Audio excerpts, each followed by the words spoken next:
¿Qué tal? Buenas noches, bueno, buenas tardes a todo el mundo. Ya somos 92 participantes, supongo que seguirá subiendo. Voy a hacer una pequeña introducción, una breve introducción a este seminario que está organizado por la gente de SEGRA y de Actedi, y que participan pues sociedades importantes o representantes importantes de las sociedades de física médica, Sociedad Española de Protección Radiológica y la SERAM, la Sociedad Española de Radiología Médica. Bueno, primero también me presento yo, soy Eduardo Ají, soy técnico de rayos y técnico en radioterapia. Trabajo actualmente en el Servicio de Protección Radiológica de la Universidad Rovira i Virgili en Tarragona. Y quería agradeceros que estéis esta tarde escuchándonos durante la próxima hora, lo que vamos a estar comentando y debatiendo en cuanto al objetivo de la charla, que es debatir básicamente el Real Decreto de Justificación y Optimización, debido a que lo hemos transpuesto de la normativa europea. El objetivo es doble. Por un lado, a los que sois profanos y que os viene un poco nuevo esto que estamos comentando, la Euratom, transposición de la directiva y demás, pues queremos trasladaros, queremos ahí inculcarlos ese gusanillo a que leáis bien estos reales decretos que nos van a afectar y que nos afectan día a día a nuestras instalaciones, y a los que ya habéis hecho el curro de trincharos la legislación y que ya estáis bastante avispados en el manejo de las leyes, pues intentaremos resolver las cuestiones que seguramente son las mismas que yo me estoy haciendo ahora mismo del Real Decreto. Y si no podemos responderlas, pues vamos a compartir un poco con vosotros la frustración de lo que nos lleva entre manos de intentar llevar a cabo la implementación de estos reales decretos y de lo que nos pide, ¿vale? Un poco, si me permitís, los que ya estáis ahí, conocéis bien la normativa, comentar la directiva europea. La directiva europea viene un día a Europa, nos dice, oye, señores, aquí tenéis unas normas que se llama la Euratom, que ya anteriormente hemos tenido otras Euratomes, y nos dice, bueno, pues el objetivo que tiene esta normativa, esta serie de normas que os estamos planteando, es intentar homogeneizar, normalizar la protección radiológica de los ciudadanos de Europa, europeos, dentro de la comunidad europea, y como somos Estados miembros, pues tenéis que pasar por el tubo. Y lo tenéis que adaptar, esto fue en 2013, lo tenéis que adaptar en 5 años, o sea que os damos un poco de tiempo, un poco de margen para que podáis adaptarlo a vuestra propia normativa, a vuestros propios reales decretos. Os he dicho 2013, 14, 15, 16, 17, 18, 19, 20, ¿vale? Llevamos ahí 3 años de retraso nosotros, España, y algunos países también de Europa. Y aquí, de momento, y es por eso el motivo del seminario, de momento solo hemos transpuesto dentro de nuestro mundo de la radiología, hemos transpuesto en el Real Decreto de Justificación y Optimización. Y ese es el que vamos a comentar.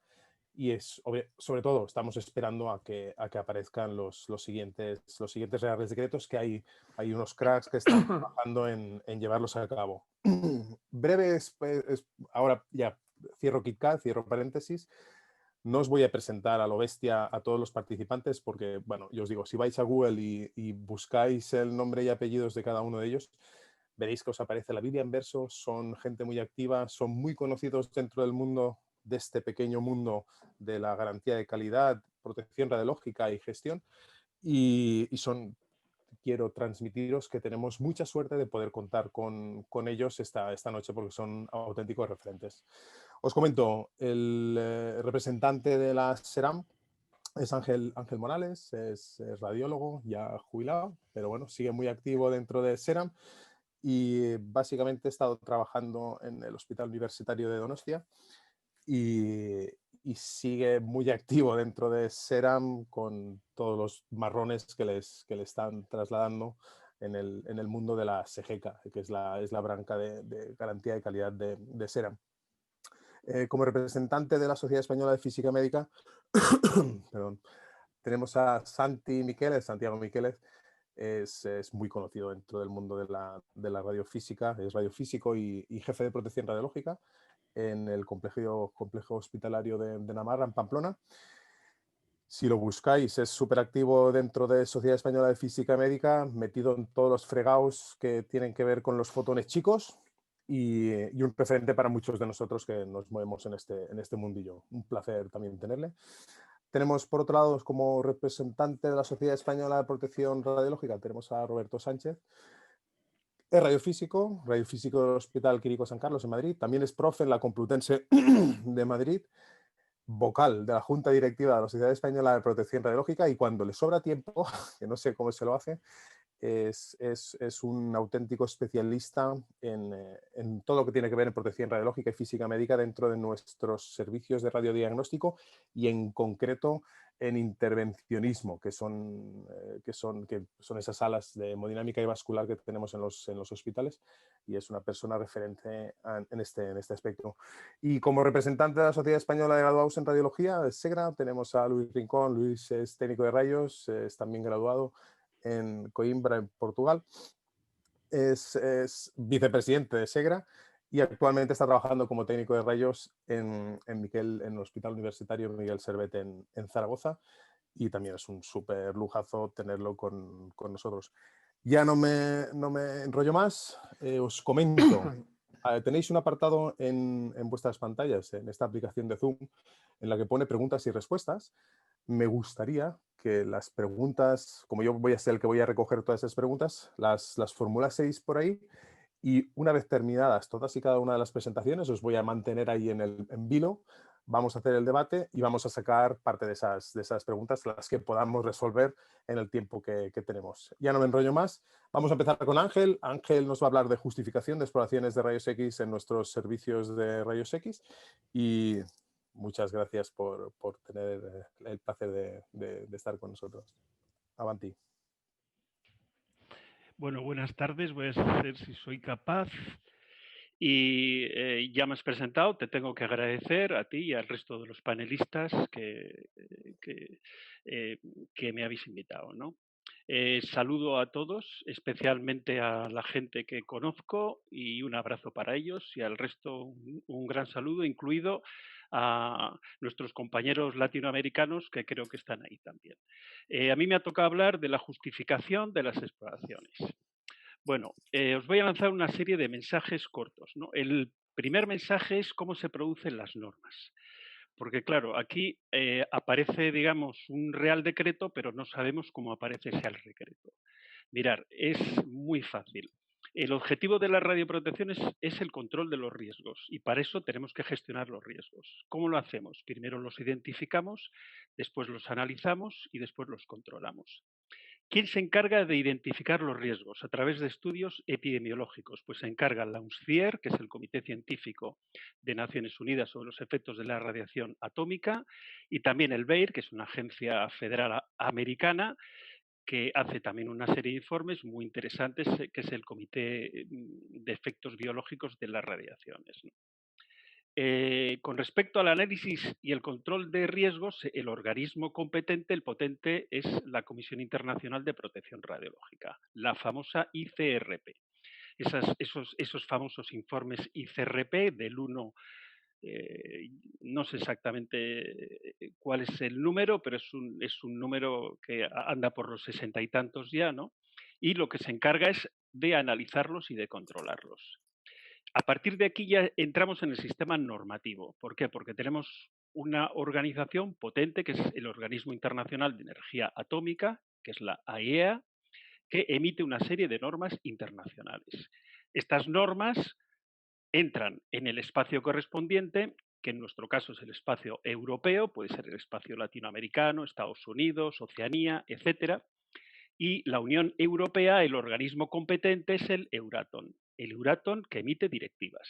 La última directiva es la que tú has estado comentando, Eduard, que es la del 2013, ¿no? Y a través del Eurolex, pues se publica en el 2013, y después hay una orden de publicación que dice que tiene que transponerse a nuestra normativa interna, y de ahí surge ese Real Decreto de 2019 de justificación y de optimización. Bien, Si analizamos los principios de radioprotección, no los voy a describir porque los sabemos absolutamente todos, pero son estos tres: justificación, optimización y control de dosis. El principio de control de dosis para mí es importantísimo. ¿Y por qué? Porque lo que no se mide no se conoce, lo que no se conoce no se puede gestionar y lo que no se gestiona es imposible de mejorarlo. Y ahí tenemos a nuestros radiofísicos y nuestros especialistas técnicos en dosimetría, que son nuestros ojos y nuestras manos.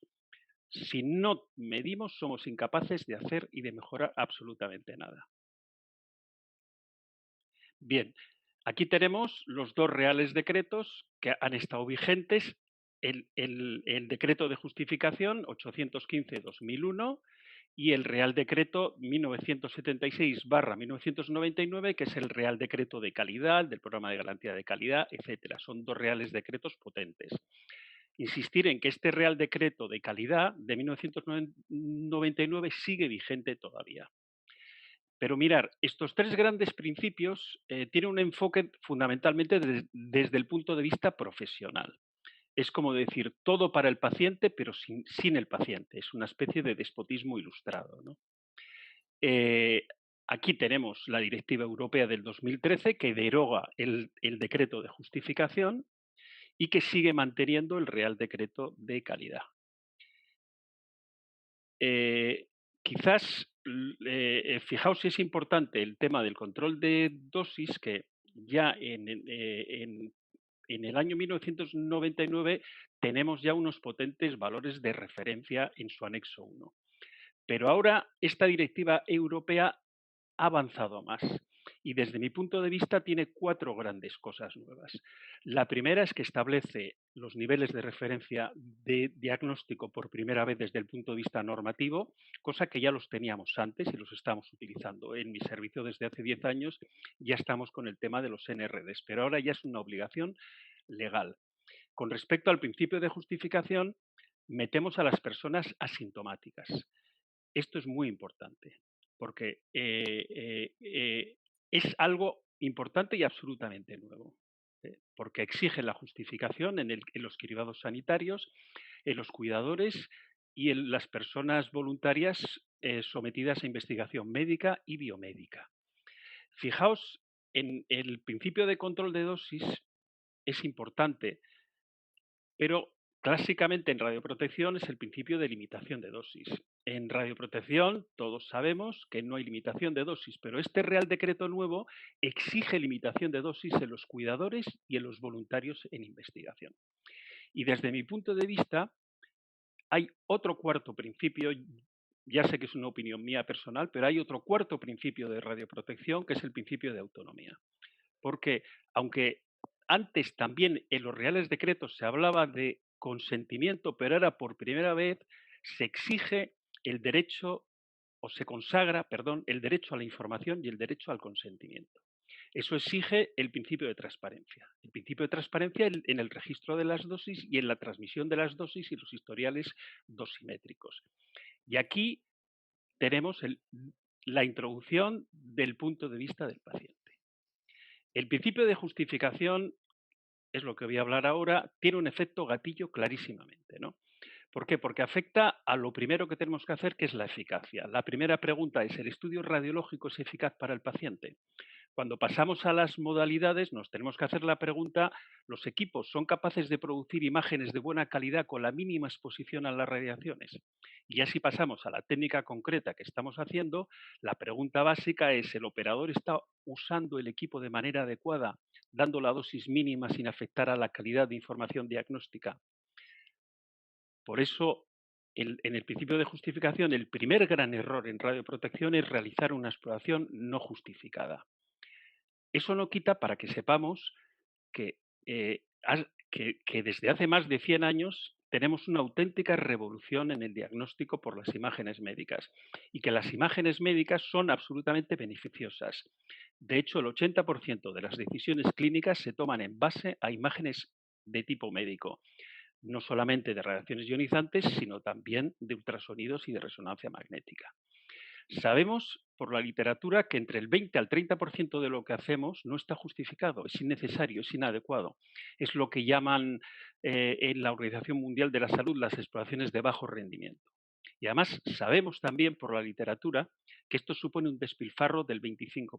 O sea, el 25% de los gastos de los servicios de diagnóstico podían ser obviados si hiciésemos una buena justificación.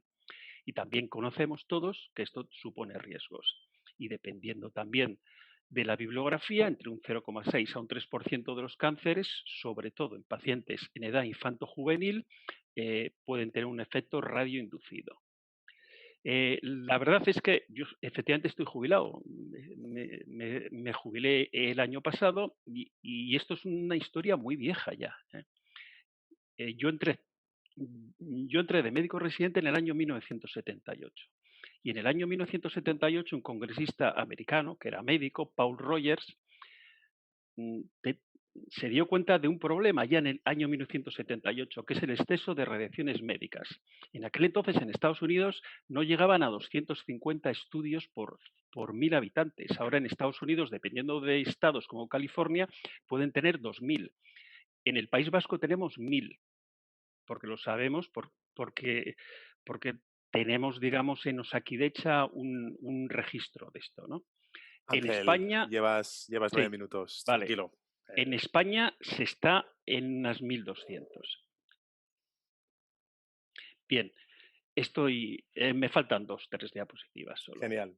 Mira, eh, yo os recomiendo que esto se puede considerar como la crónica de un fracaso, porque tenemos un millón de cosas que hemos hecho, pero realmente no hemos podido hacer gran cosa.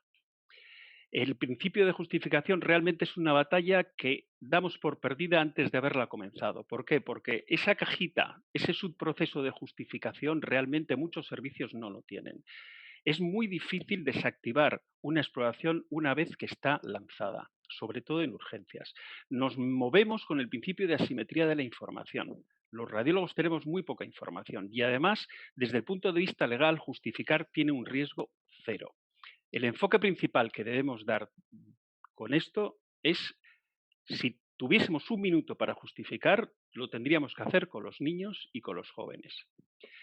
Y cosas nuevas que tenemos, que ya hablaremos, son las personas asintomáticas en justificación, que es el cribado sanitario, la investigación, personas en investigación médica y biomédica y las personas cuidadoras.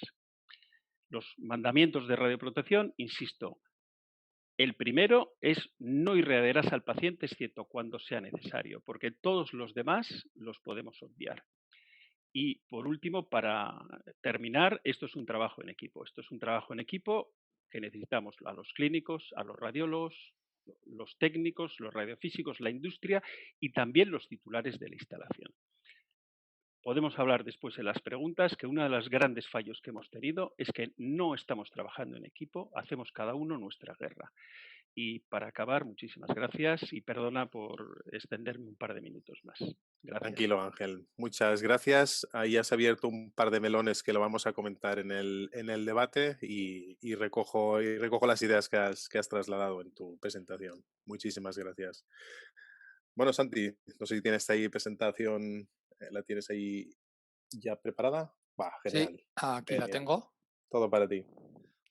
Buenas tardes. En primer lugar, agradecer la invitación y bueno, voy a intentar contaros desde mi punto de vista cuál es el papel del radiofísico y no solo del radiofísico, la tarea del técnico en diagnóstico por imagen es importantísima y, por supuesto, en el aspecto global, de hecho, el responsable de todo esto es el especialista, en concreto, en este caso, el radiólogo. Me gustaría dejar lanzado el debate porque esto es un punto de vista un tanto subjetivo de qué es la optimización en el mundo del radiodiagnóstico. Entonces, desde el punto de vista de un radiofísico. Bien, empezamos. Vamos a hablar de optimización. Si nos vamos al diccionario de la RAE, optimización es la acción de optimizar, y optimizar es buscar la mejor manera de realizar una actividad. A mí me parece que es muy importante que todos tengamos bien claro que en el mundo del diagnóstico tenemos que tener claro cuál es la tarea. Está claro que es producir un diagnóstico que ayude a solucionar un problema de salud, pero no todas las tareas dentro del diagnóstico son iguales. Ya tenemos una primera diferencia. El Real Decreto se llama de justificación y optimización, y una pregunta que nos podemos hacer es ¿por qué tenemos que optimizar? Tenemos que optimizar porque estamos hablando de protección radiológica y estamos hablando de pacientes, en este caso yo me voy a referir al paciente, sometido a exploraciones que emplean radiaciones ionizantes. Como todos conocemos, las radiaciones ionizantes pueden producir efectos tisulares, o antiguamente deterministas, o cáncer y efectos hereditarios. Ya sabemos cuáles son las características de cada uno de ellos. En radiodiagnóstico, por lo general, estamos por lo general en el segundo de los casos, aunque en algunos estudios de intervencionismo pueden aparecer efectos deterministas.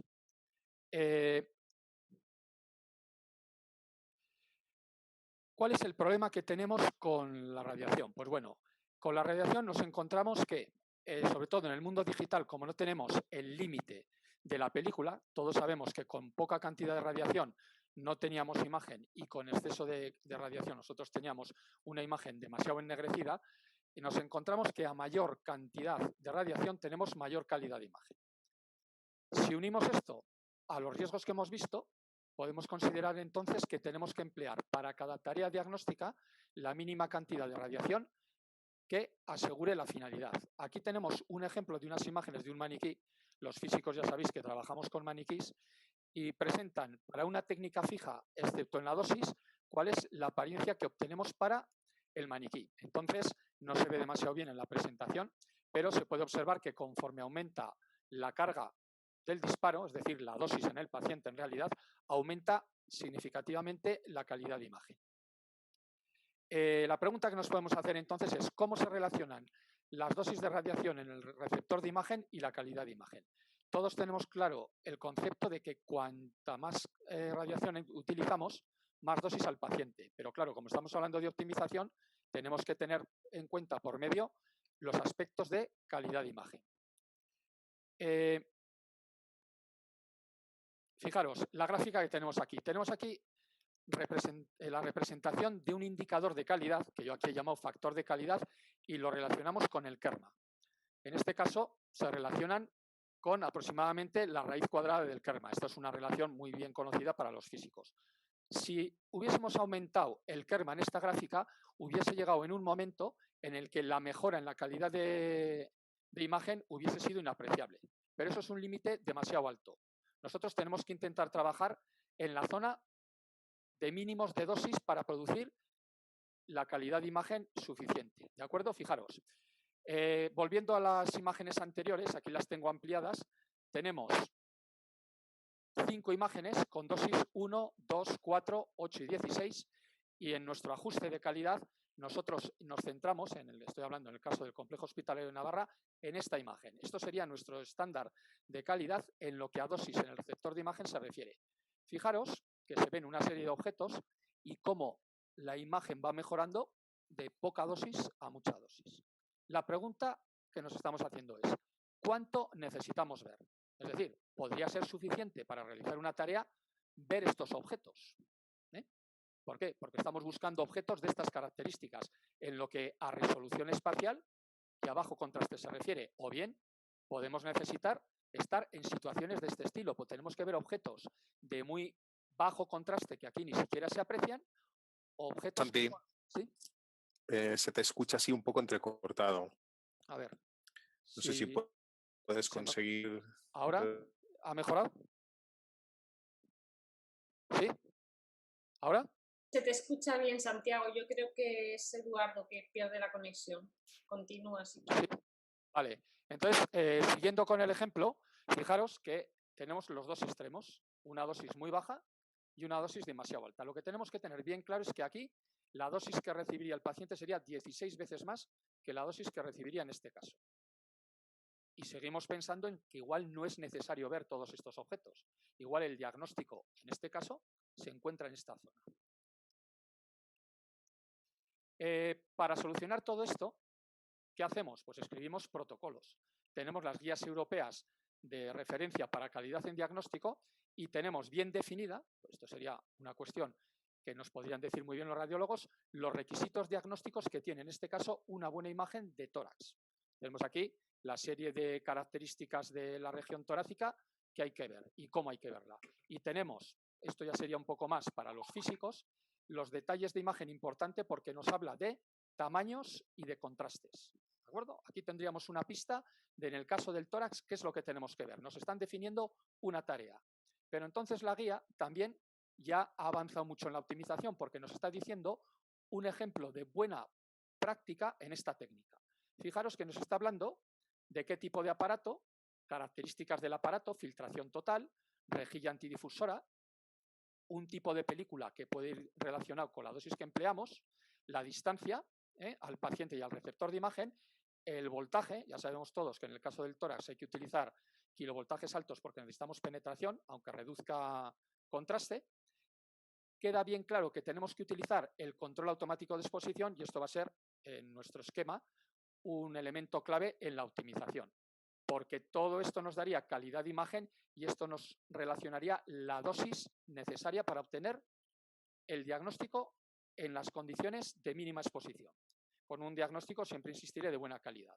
Nos habla del tiempo de disparo, que deberá ser corto porque ya sabemos que el paciente puede respirar, y nos habla de protección estándar. Esto es importante. Por ejemplo, en nuestro centro hicimos una optimización muy interesante en pacientes a los que se les hacían telemetrías y entonces se llegó a la conclusión, se dejó de utilizar protectores de bismuto porque no se trabajaba bien con el control automático de exposición, se minimizó el campo irradiado y se obtuvieron dosis por el estilo, ¿no? Hemos ganado en optimización. ¿Cómo puede optimizar el técnico la técnica? Tiene dos grandes ayudas: la existencia de protocolos y el control automático de exposición. Nosotros trabajamos bastante a fondo con el protocolo y con el control automático de exposición en la configuración de lo que llamamos menú anatómico. El menú anatómico nos está dando las características del disparo, pero tiene en cuenta, entre otras cosas, la cantidad de radiación que ha de llegar al receptor de imagen y el procesado y las características de la adquisición. Aquí tenemos, volviendo al ejemplo anterior, lo mismo con un poco más de detalle. Si es en nuestro caso, el ajuste lo hacemos a esta imagen. Nosotros de entrada nos reunimos con los radiólogos y con los técnicos de aplicaciones del aparato cuando hacemos la aceptación para definir el protocolo. Lo primero que tiene que hacer el radiólogo es validar. Nosotros de entrada proponemos una solución de baja dosis. Esta situación que presenta la imagen de 4 MAS estaría en el límite, en el caso de radiología simple, de unos 2 micrograys en el receptor de imagen. Fijaros que en este caso estaríamos en 4 veces más, pues en unos 8, pero el paciente también recibiría 4 veces más. Insistimos en que tenemos que o podemos modificar las características según la tarea y por eso es muy importante optimizar el menú anatómico. Bien, ¿cuáles son? Como hemos dicho hasta ahora, las herramientas de optimización. Pues el CAE, el menú o programa anatómico, y tenemos como herramientas asociadas los indicadores de dosis y los niveles de referencia para el diagnóstico. Vamos a explicar brevemente algunas de ellas. Andy, llevas 9 minutillos. Bueno, procuraré acelerar, ¿de acuerdo? Tranquilo. La dosis en el receptor de imagen viene controlada por los sistemas de control automático de exposición, control automático de brillo.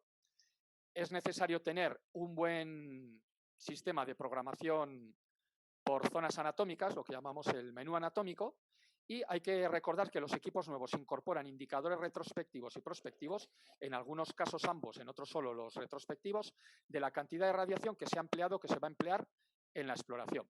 Nos avisan de la posibilidad de que se haya superado o de que vayamos a superar la cantidad de radiación estimada como necesaria para obtener una imagen diagnóstica adecuada. Aquí tenemos un ejemplo de cabecera de ICON que nos ofrece ese tipo de información, ¿de acuerdo?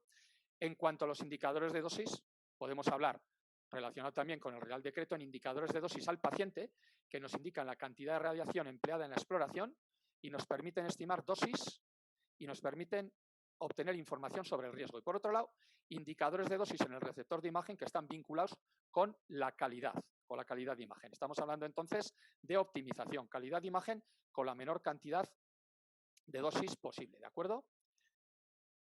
Bien.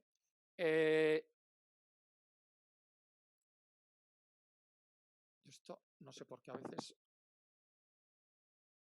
Bien.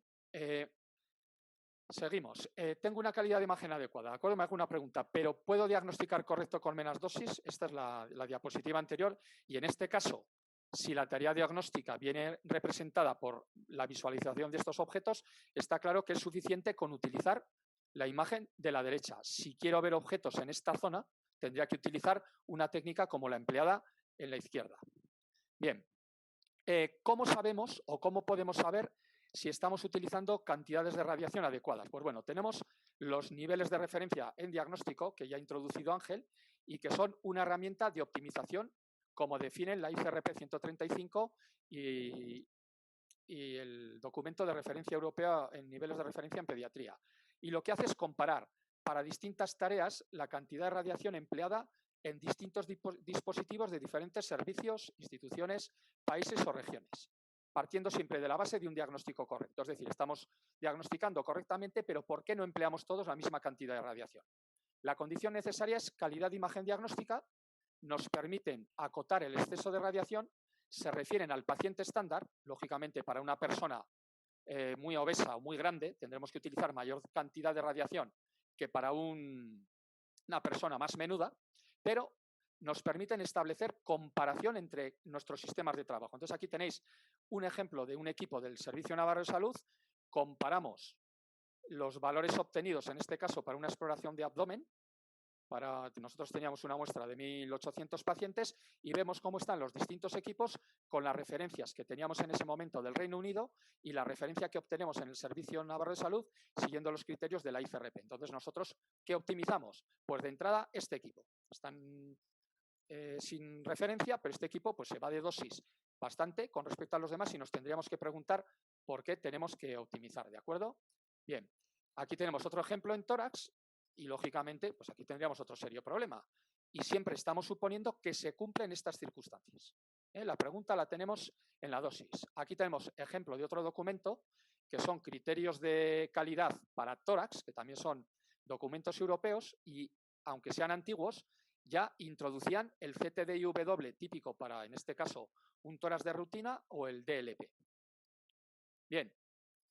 Como podéis ver, hay niveles de referencia para TAC, hay niveles de referencia para mamógrafos, se comparan con niveles de referencia, en este caso, europeos o belgas. Este es nuestro equipo, pero lo que quiero insistir es que, aunque se puede decir, joder, qué bien están estos mamógrafos, que tienen niveles de referencia por debajo. No, no, nosotros lo que tenemos que asegurar antes de validar este resultado es que la calidad diagnóstica es suficiente en todo el tramo.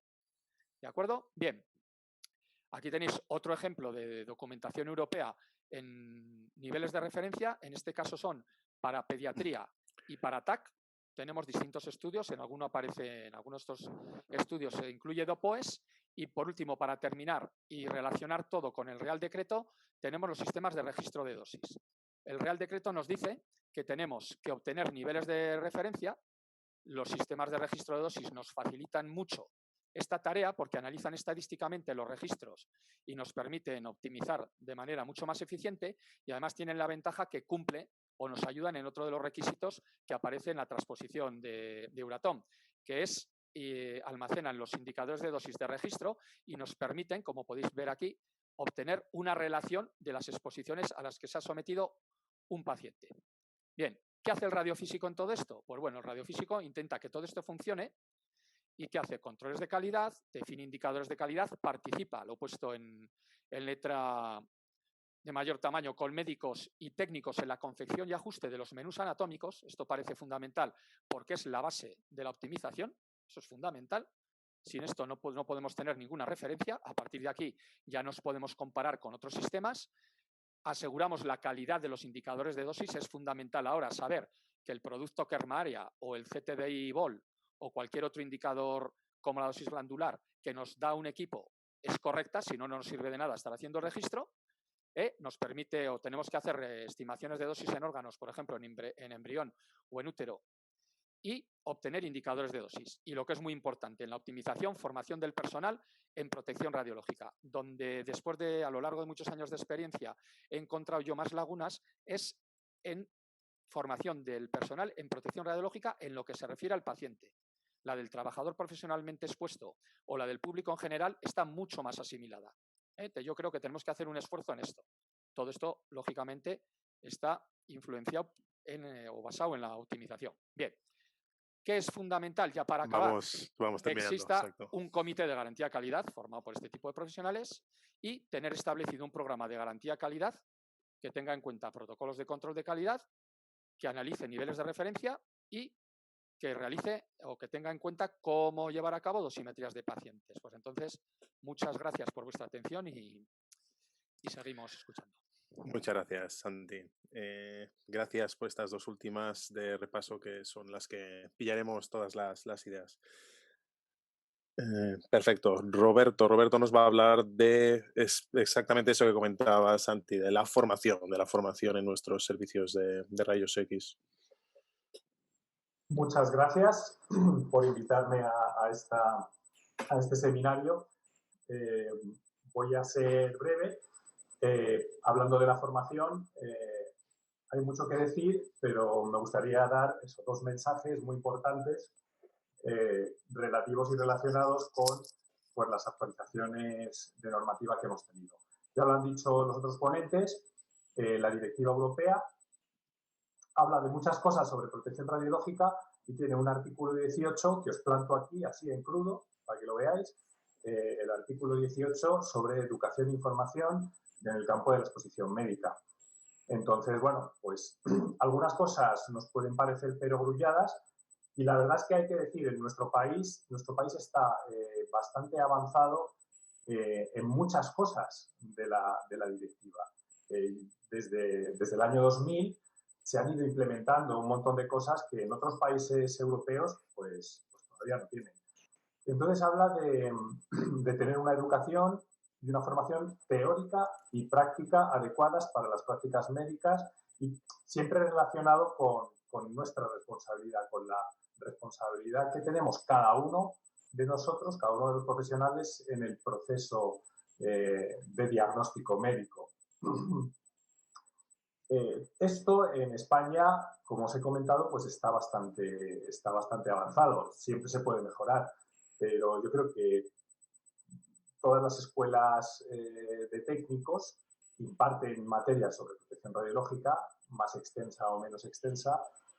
Incluso en la residencia en los programas, en muchos programas de las facultades y de los grados de medicina, de odontología, hay incluidas partes de protección radiológica. En las residencias en España es obligatorio también dar protección radiológica. O sea, hay cosas que es cierto que tenemos hechas. Y este artículo de la directiva dice que además toda la formación tiene que estar reconocida con certificados o títulos oficiales. Y también dice ese artículo que los Estados miembros garantizarán una educación y una formación continuada después de la titulación. Yo creo que esto en España está muy poco desarrollado, es en donde voy a echar sal en la herida, digamos, porque realmente tenemos mucho trabajo por delante. Y yo creo que todos los profesionales sabemos que necesitamos siempre estar formándonos. En el campo de la radiología, todos los que tenéis un poco de experiencia y habéis trabajado, digamos, 20 años, de los equipos con los que trabajabais cuando os formasteis a los que tenéis que manejar ahora, pues hay un abismo. Son tecnologías muy distintas y también aspectos de la protección radiológica, pues es necesario actualizarlos. Pues bueno, como decía la directiva, los Estados miembros tendrán que hacer, ¿no? Los Estados miembros tienen que hacer y nuestro Estado, que es miembro de la Unión Europea, pues ha hecho algunos de los deberes y lanzando este Real Decreto, pues ha dicho, pues yo voy a hacer lo que me dice la directiva y voy a solucionar este tema de la formación. Y tiene un artículo también relativo a la formación en protección radiológica. También os pongo aquí la captura de pantalla, no hay trampa ni cartón, así que veis que en este artículo dice eso que decía la directiva, deben estar en los planes de estudio, que yo creo que todos los que habéis pasado por una escuela, por una facultad, pues algo habéis tenido que aprender, se puede mejorar, seguro, pero todos hemos tenido que responder algo. Debe tener unos objetivos específicos adaptados al nivel de responsabilidad de cada uno de nosotros.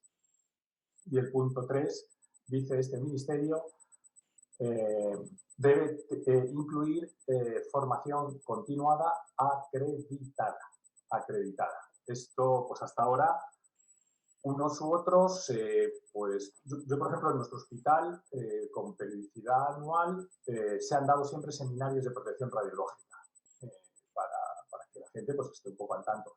Tanto a las personas que están involucradas directamente en el diagnóstico por imagen, como a todo el hospital en general, porque muchas veces especialistas de otras especialidades que no usan radiaciones ionizantes se tienen que meter en un quirófano donde hay un arco de rayos X o donde hay un radiofármaco de medicina nuclear, todos al final en una forma un poquito que puede ser un poco menos intensa, todo el mundo tiene un pequeño contacto con las radiaciones ionizantes. Entonces, bueno, esto pues en unos hospitales o en otros se ha venido haciendo, pero nunca estaba acreditado. Y ahora tenemos que remangarnos y acreditar una formación continuada.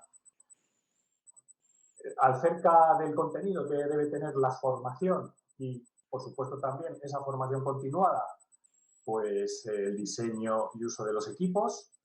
En gran parte de este aspecto, pues debe cubrirse con los fabricantes de los equipos, ¿no? El uso de los equipos, pues bueno, los que mejor lo pueden enseñar son los fabricantes, ¿no? Riesgo radiológico, pues tenemos, de vez en cuando hay que actualizar cosas sobre conocimiento sobre riesgo radiológico. Por ejemplo, ahora los niveles de referencia para diagnóstico, pues probablemente haga falta una formación continuada para explicar qué son los niveles de referencia de diagnóstico, ¿no? Y que todo el mundo, porque todos, también quiero decir algo muy importante, ¿no? Esto de la protección, pues eso, que se encarga de los físicos, no, que yo estoy muy liado y no, pues desgraciadamente, en todo esto, todos tenemos una pequeña responsabilidad. Unos más, a lo mejor los radiofísicos tienen más trabajo en todo esto, pero sin la ayuda de radiólogos, de los técnicos superiores, no se puede hacer funcionar todo esto, ¿no? Bueno, también tiene que incluir medios de seguridad y protección radiológica. Pues yo entiendo que aquí hay que seguir hablando de protección ocupacional. Yo creo que a todos nos interesa, porque una cosa que nos interesa a los radiofísicos, y yo creo que a todos, es que la gente trabaje con seguridad en los servicios de diagnóstico. Todos los trabajadores tienen derecho a ocupar un puesto de trabajo seguro.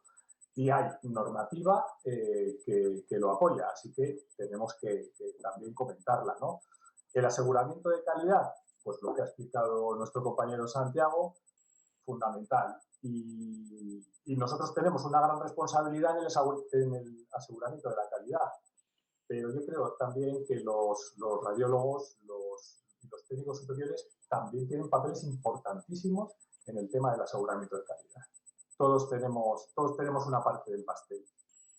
Las auditorías de dosis que ha comentado Santiago, todo esto yo creo que tiene que estar incluido en los programas de formación continuada.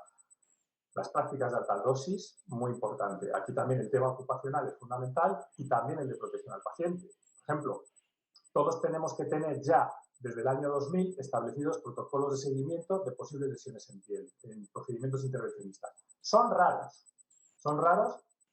pero de vez en cuando aparecen. Y lo que está ocurriendo a veces es que incluso hay reclamaciones en procedimientos totalmente justificados, que han sido muy complejos, que han salvado la vida de un paciente, pero a base de mucho tiempo de escopia. Son procedimientos que desde bajo mi punto de vista están perfectamente justificados, se ha trabajado de una manera impecable, pero es que se ha tenido que usar 4 Grays en la piel del paciente y le han producido un eritema y a veces ponen una reclamación un poco por desconocimiento. Pues el tener un sistema fuerte de garantía de calidad y unos protocolos de seguimiento ayudan a que haya menos reclamaciones y que todo pues se lleve un poco mejor.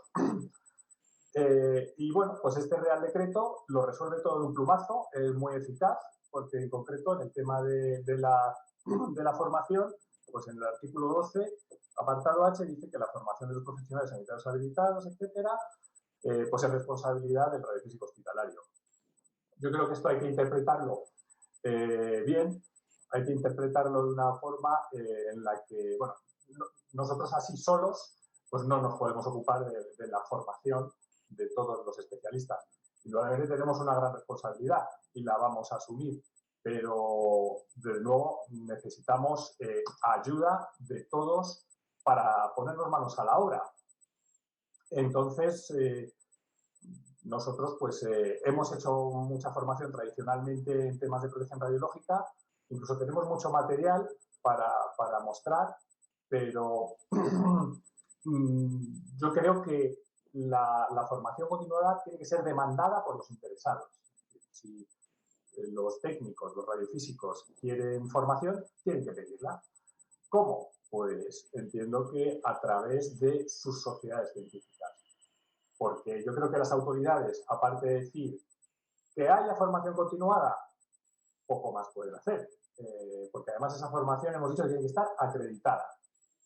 Y yo creo que es bueno, porque el hecho de que esté acreditada también es una motivación para asumir más formación en nuestras carreras profesionales. Luego eso se nos reconoce, pues es estupendo. Entonces yo creo que estas sociedades que amablemente nos han invitado a este seminario tienen que impulsar, tienen que organizar estas formaciones, tienen que empezar a aparecer en los próximos años cursos. Nosotros, los que vamos a recibir esos cursos, y los técnicos y los radiofísicos, tenemos que aprovecharlos. Es nuestra responsabilidad aprovechar la formación que se nos ofrece y acudir a estos cursos. Hace falta poner medios humanos y materiales para desarrollar esta formación. En esta época de pandemia, pues harán falta plataformas de formación a distancia, no hay más remedio. En nuestro caso, por ejemplo, la formación en mi comunidad autónoma de los residentes, pues la hemos tenido que reorganizar en 3 meses, reorganizar toda la formación a distancia. Ha sido un trabajo muy, muy importante, pero lo hemos conseguido. Bueno, todavía no lo hemos conseguido, perdón, estamos intentando terminarlo.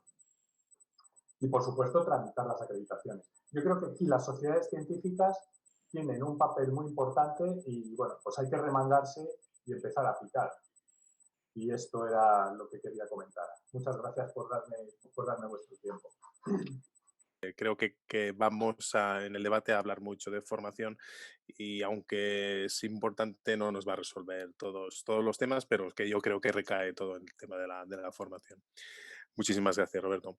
Y ahora, pues Luis Rincón nos va a explicar, pues la última ponencia, las preguntas y comentarios que nos hacen los pacientes, que al final somos los técnicos los que nos encontramos en esas tesituras. Por favor, Luis, adelante.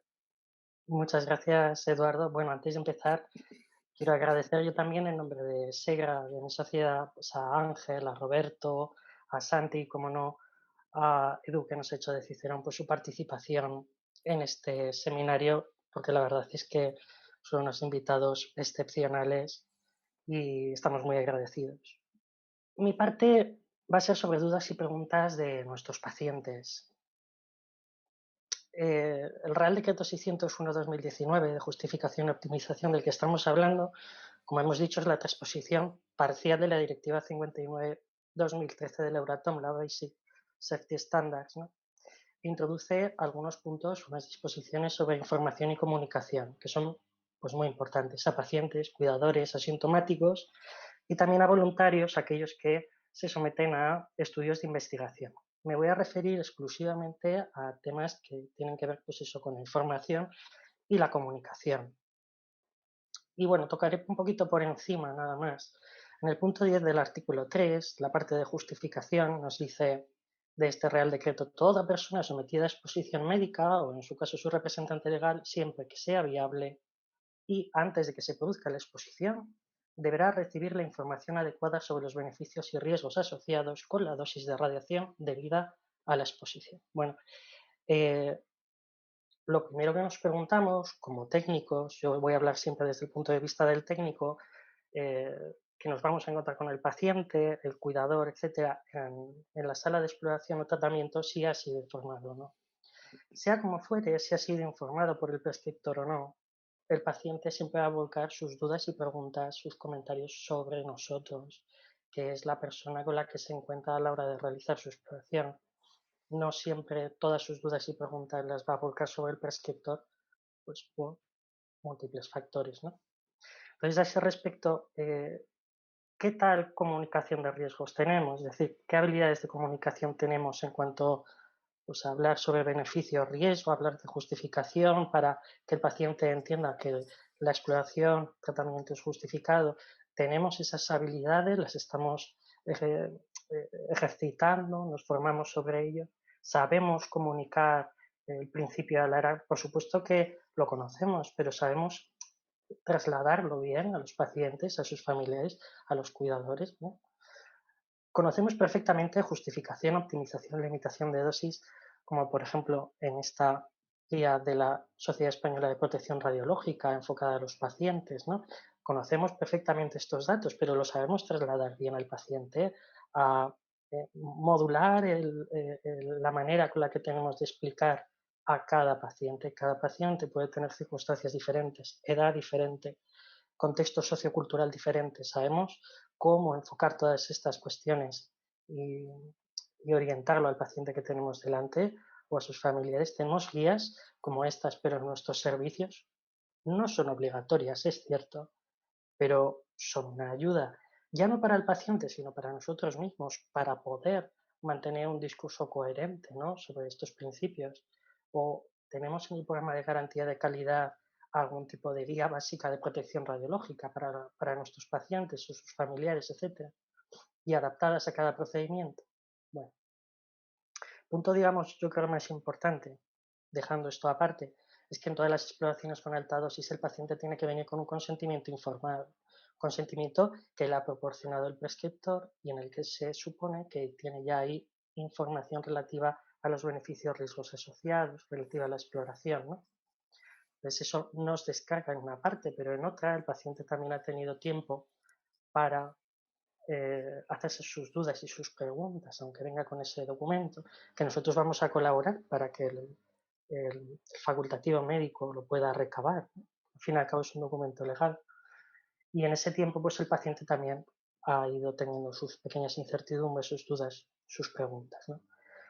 Nada más tocaré este punto también, el punto 1 del artículo 5, y es que nos dice que en la exposición médica de una mujer en edad de procrear se le preguntará inmediatamente antes de la realización si está embarazada en periodo de lactancia.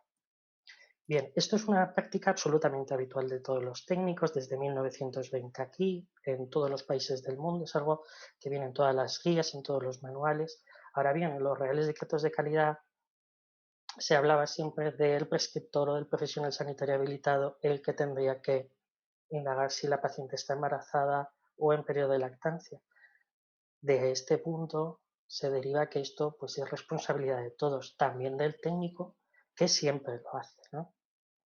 Y nuevamente, dudas frecuentes, preguntas, incertidumbres de las pacientes, ¿no? Y del artículo 7, pues la protección radiológica de los cuidadores, ¿no? Hay que entender que son expuestos voluntariamente, es decir, no se le puede exigir a un cuidador que se exponga para acompañar a un paciente, para sujetar a un paciente, es algo voluntario, tiene que haber un beneficio neto. Aquí yo no sé si los técnicos entienden perfectamente bien qué es esto de beneficio neto y mucho menos cómo explicarlo a los cuidadores.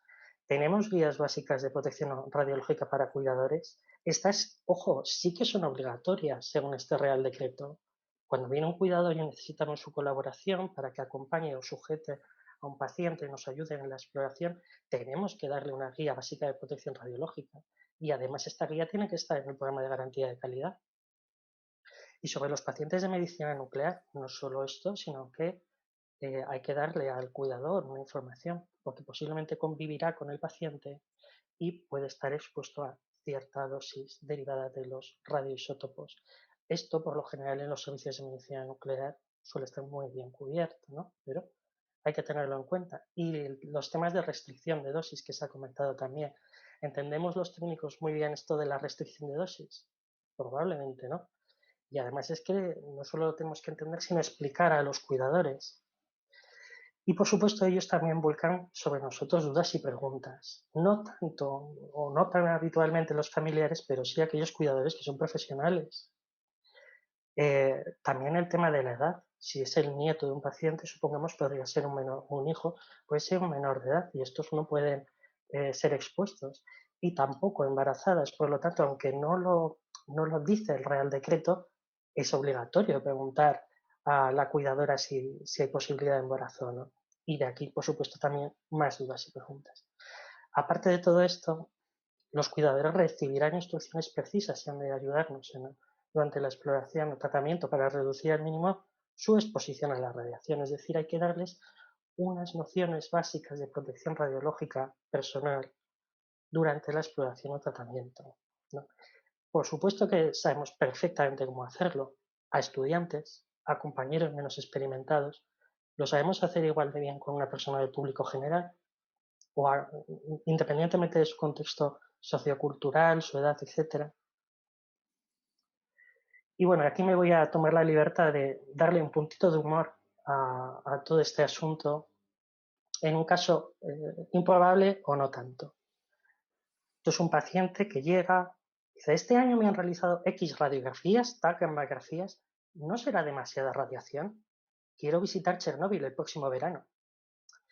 Verá, es que la justificación, el riesgo-beneficio, la optimización, aquí el técnico se afana en explicar lo mejor posible todos estos principios, ALAR, etc. Sí, muy bien. Entonces, ¿cuántas dosis llevo este año? Primer problema. Bueno, ¿y cuántas dosis voy a recibir en esta radiografía, TAC, gammagrafía? Además, la radiación produce cáncer. ¿Es cierto? ¿Con cuánta dosis? ¿También a dosis bajas? ¿Infertilidad también? ¿Cataratas? No entiendo eso de riesgo. ¿Produce cáncer o no? Explíquemelo otra vez. Vale, pero eso de la optimización, ¿cómo lo hace?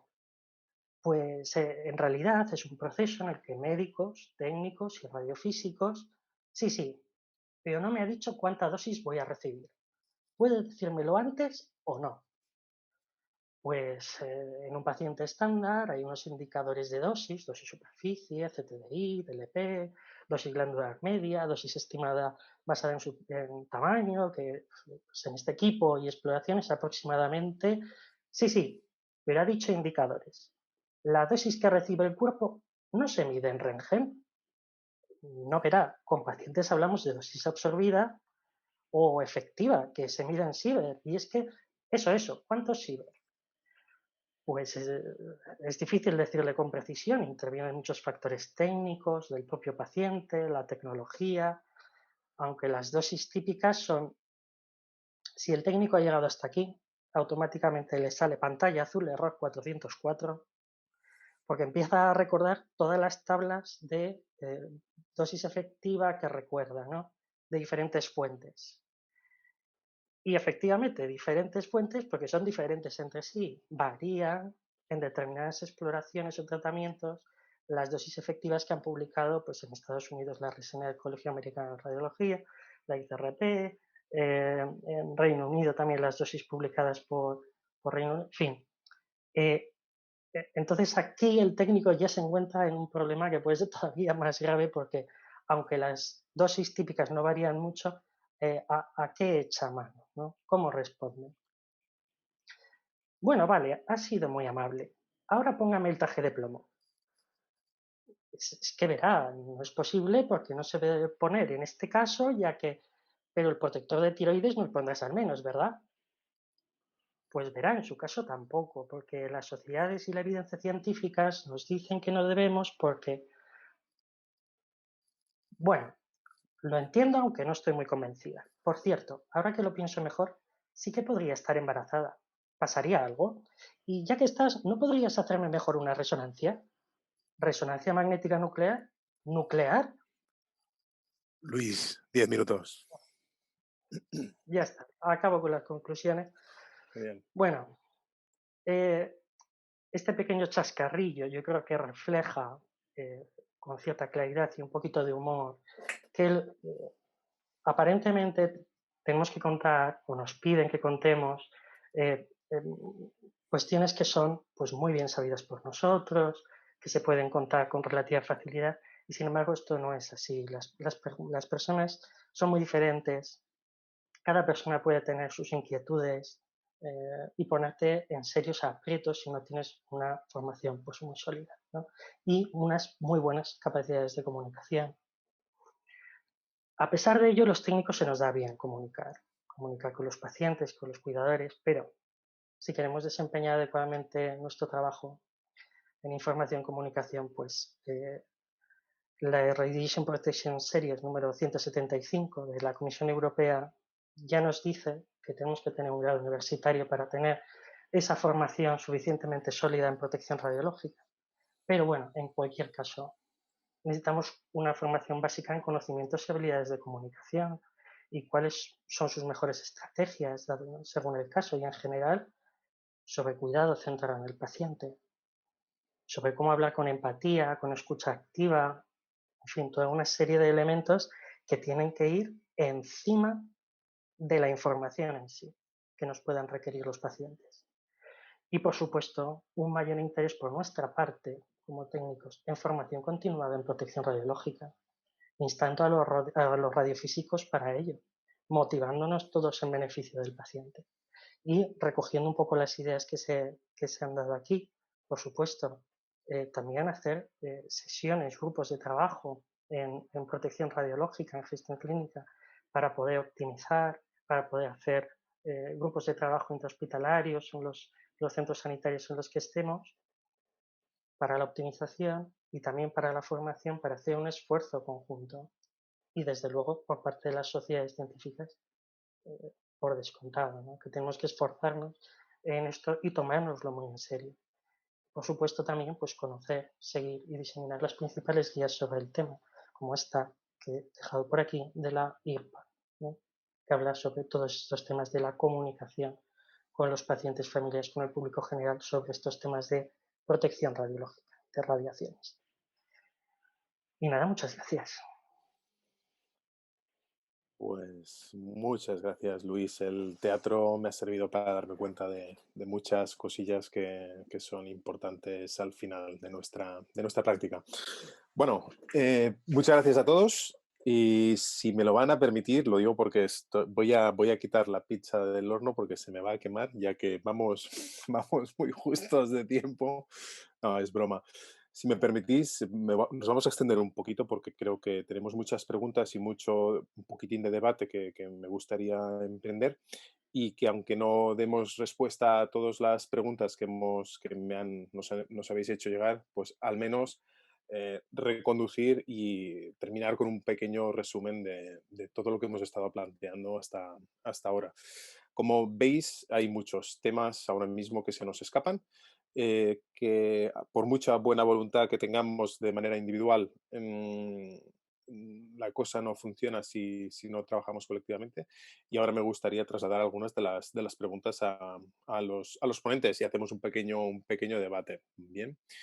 A nivel de justificación, que nos ha estado hablando un poquitín Ángel, bien.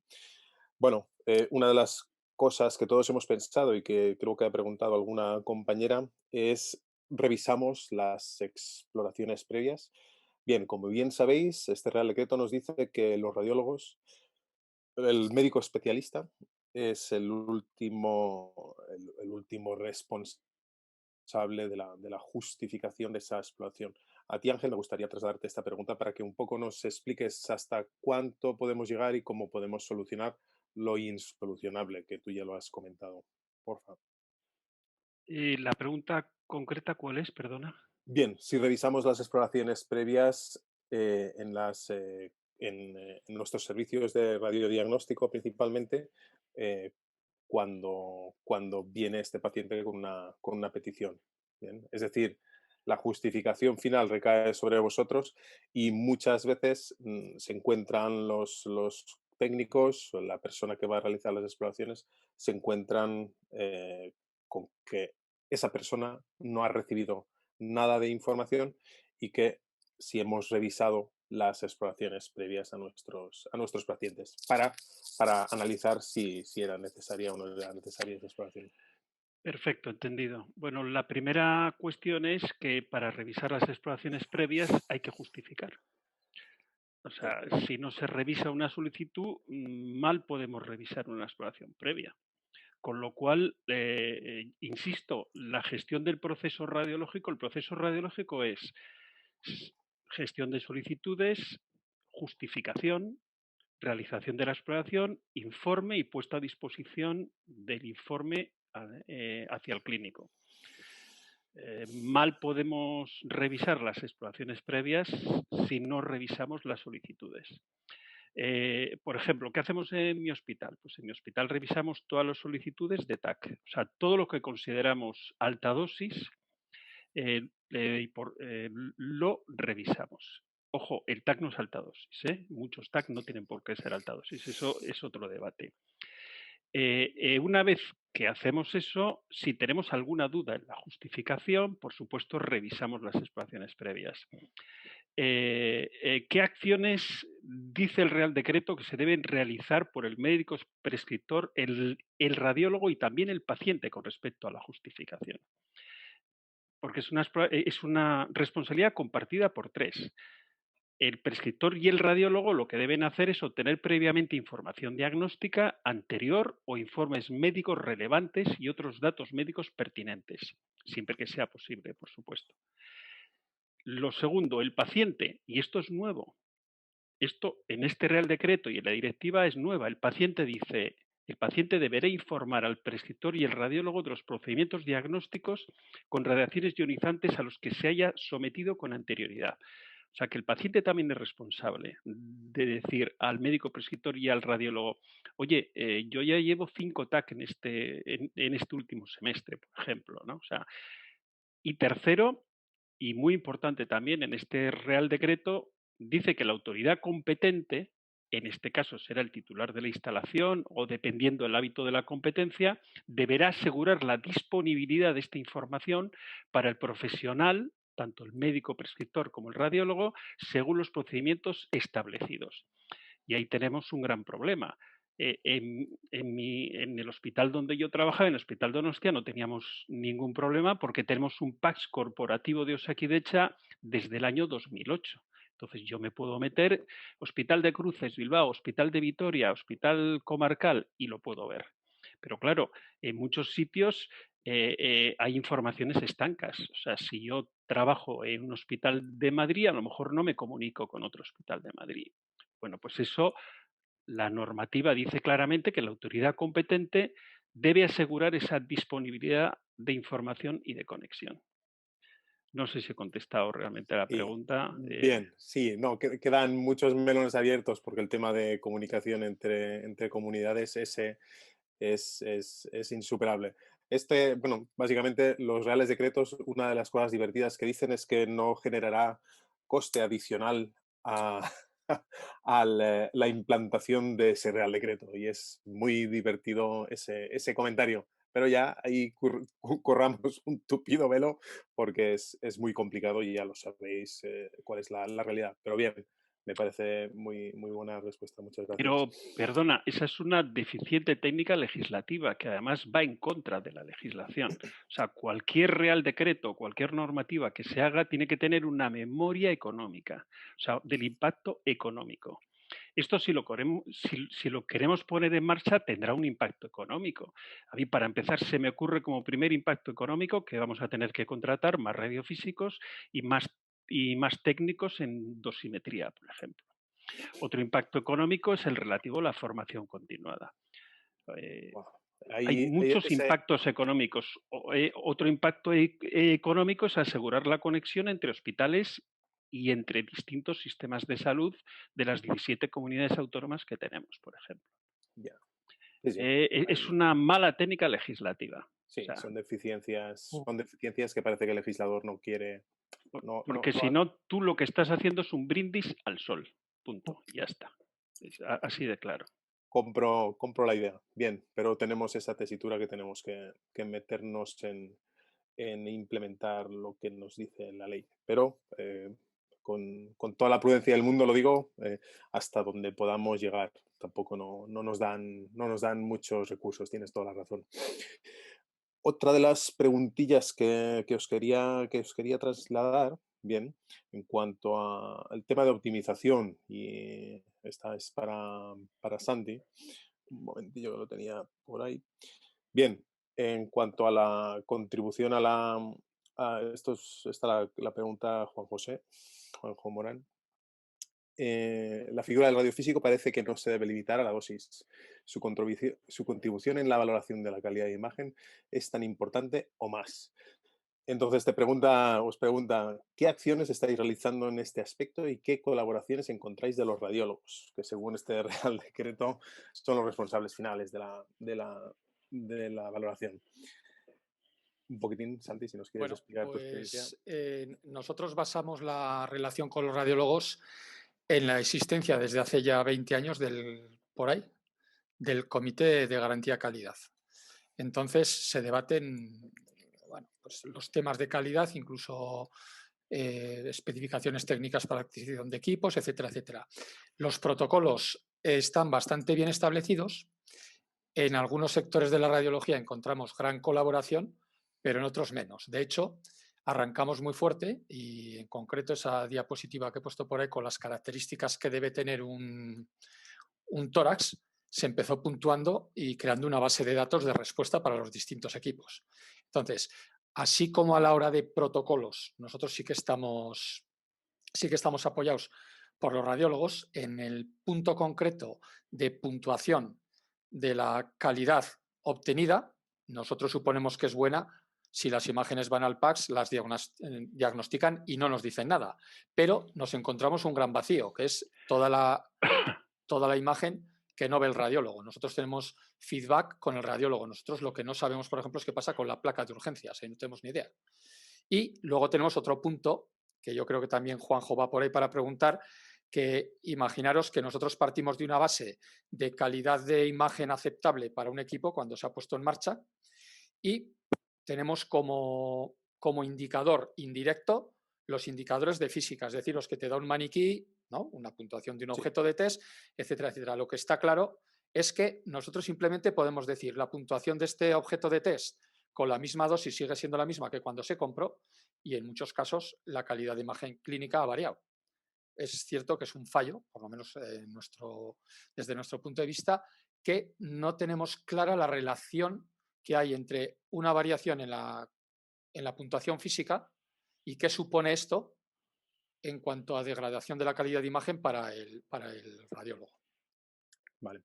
Yo quería trasladarte también a este aspecto y también preguntar a Ángel y los demás ponentes, ¿creéis que ahí ya podría haber un técnico que estuviese haciendo de sommelier, un poco catando esta calidad de imagen? Porque al final, pues bueno, hay mucha imagen que se nos escapa, muchísima imagen que se nos escapa y que el radiólogo no llega a diagnosticar, no llega ni a ver. ¿Podemos poner monitoreo con este tipo de perfil profesional? ¿Qué os parece como idea? A ver. En la práctica, en nuestro caso, se está haciendo. Hostia, o sea, de hecho, nuestro primer indicador es la opinión del técnico. Bien es cierto que nosotros tenemos mucha relación, estamos muy en contacto, nos conocemos y es muy directa. La opinión, en muchos de los casos, es de los técnicos antes que del radiólogo. Luego ya viene la opinión del radiólogo. En caso en radiología siempre es así, las cosas como son. Tenemos nosotros el trato directo con el técnico antes que con el radiólogo. A ver, nosotros me gustaría contestar a esto porque me parece una pregunta interesantísima, ¿no? Para empezar, ya desde hace muchos años, antes incluso del Real Decreto de Calidad de 1999, teníamos tres obligaciones de establecer tres indicadores. El primero era la tasa de rechazo de imágenes, que es algo es un indicador increíblemente bueno. Y no sé por qué muchos servicios lo han abandonado. cuando además ahora es facilísimo hacerlo porque tú puedes guardar las imágenes rechazadas y el técnico decir cuál es la causa. Y eso es un indicador increíblemente bueno que además es responsabilidad del técnico porque es el que está a pie de obra del aparato. Bien, es por ponerlo ahí en contexto. Mucha gente se piensa que es un control personal del trabajo, ¿vale? Ahí dejo esa No, muy, pero muy es una equivocado, ¿no? obligación, ¿no? pero es una obligación legal, Eduardo. Sí. Y después tenemos otros dos indicadores ya desde hace 35 años, que son el de control de dosis, que se hace de forma, digamos, aleatoria con una serie de pacientes al año, eso ya lo sabéis, Sí. y el control de calidad. El primer error estratégico, que eso ya yo como responsable de los aspectos médicos del programa de garantía de calidad me di cuenta, es que el control de dosis se tenía que hacer en equipo.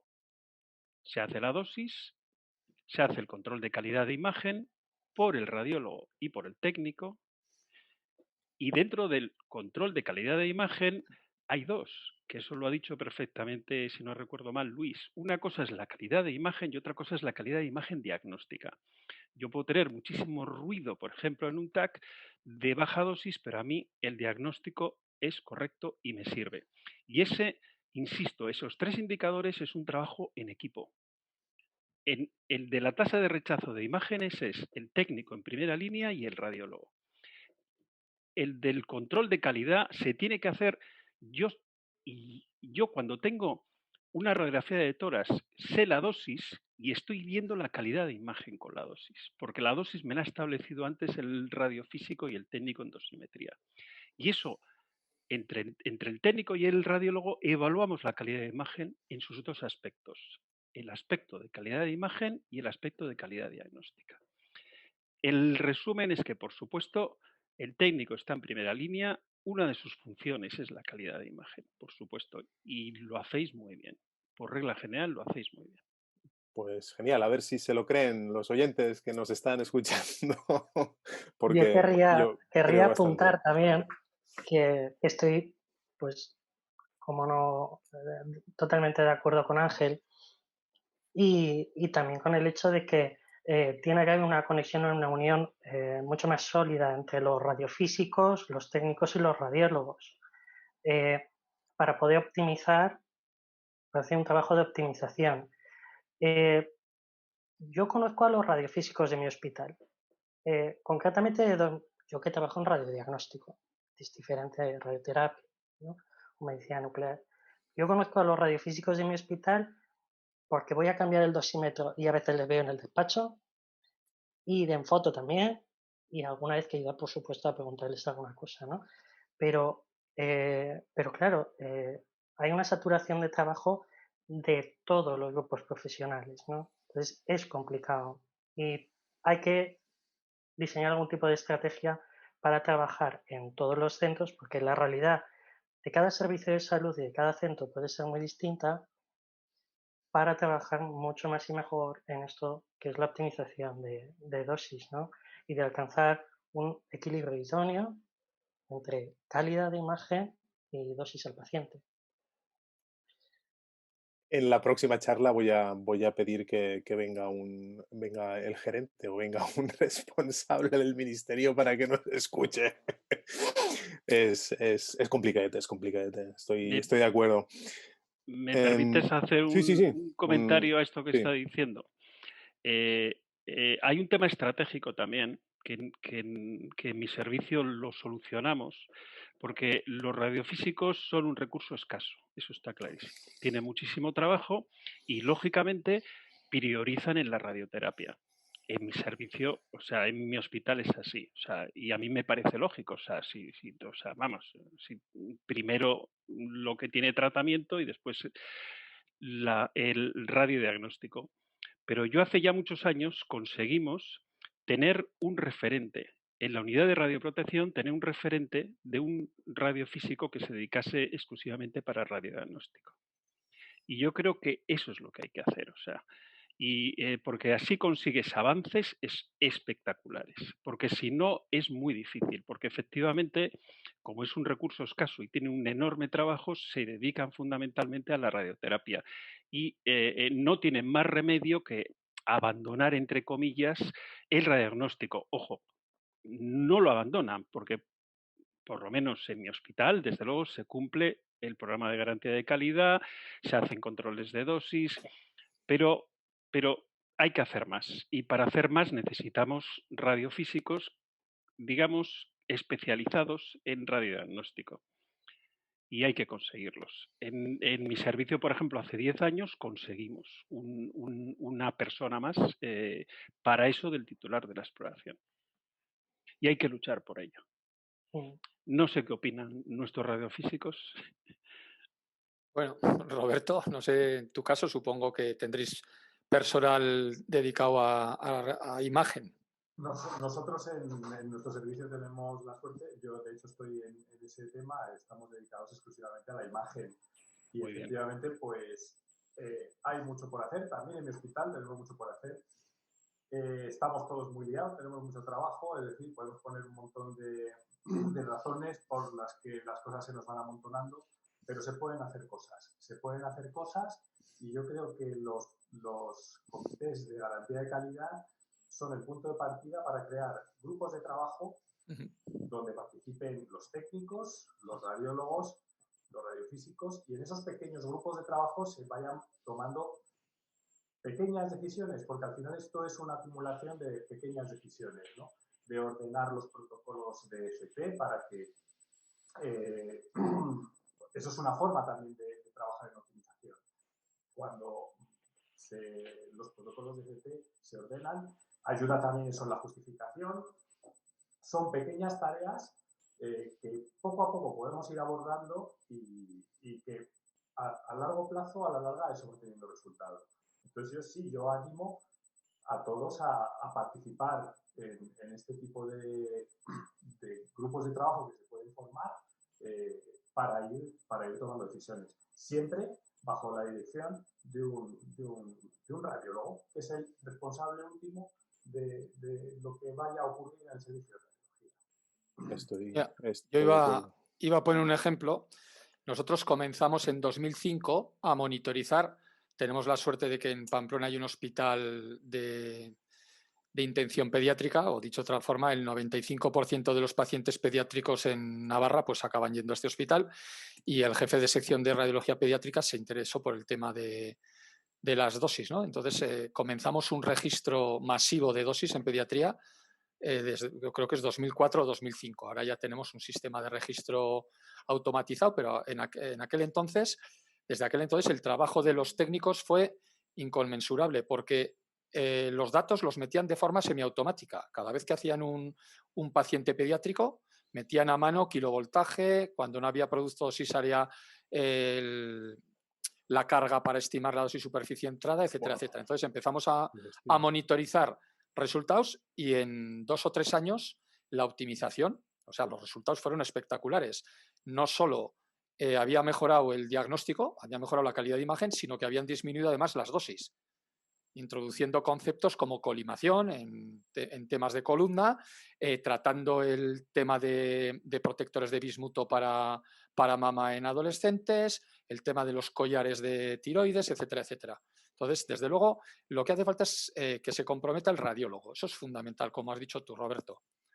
Nosotros luego estamos ahí para puntuar, para dar ideas, podemos hacer un programa, podemos decir esta dosis está bien estimada, no nos gusta hablar de suma de dosis efectiva, o si nos gusta, o nos sirve para comparar, o de riesgo, pero el programa lo tiene que encabezar un radiólogo, es fundamental. Yo creo que ahí estamos todos totalmente de acuerdo.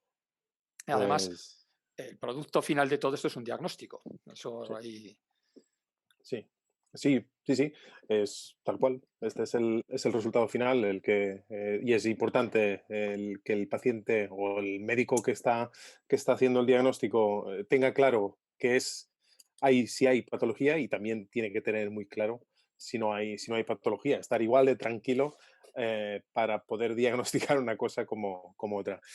Chicos, se nos echa un poquito el tiempo encima. Ya nos hemos comido media horica más de lo que teníamos establecido. Se me han quedado muchas preguntas en el aire, muchos melones por abrir, como puede ser, yo qué sé, ahora voy a lanzarlo para que el screening encubierto, por ejemplo, ahí lo dejo como melón que yo quería sacar también. El screening que no es público, qué es lo que pasa ahí.